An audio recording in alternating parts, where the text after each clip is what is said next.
Rosalia Camacho, who has been with us for a year, almost, more than a year.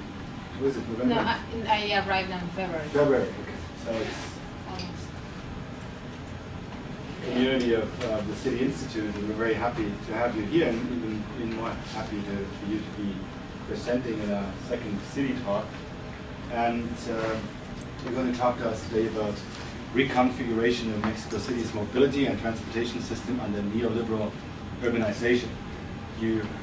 Rosalia has studied geography at the National University of Mexico City, where she got her bachelor's degree, and even then she focused on infrastructure but in a bigger scale, about with a thesis on the NAFTA highway corridor in Mexico, in which she highlighted the accumulation and exclusion processes within territories that are connected through this highway.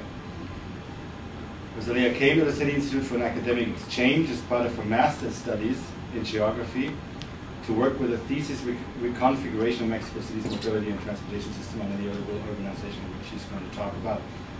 Rosalia. Well, the title, I don't know if I'm going to continue with the title at the end, but I just have this now. So, as the project says, the objectives of this research is to highlight the policies and projects implemented in the transportation system since industrialization in Mexico City, to observe what kind of mobility has been produced in this specific process. Drawing attention on the different neoliberal urban measures applied to the present transportation system in the city, to observe what kind of projects are promoted in the actual mobility of the city, and also who are the main actors behind it. So I want to emphasize the participation of urbanization in the process, in the accumulation of capital. So urban processes represent the main centers where the capital accumulation is done and is materialized. In Harvey's words, the urban process implies the creation of a material physical infrastructure for production, circulation, exchange, and consumption.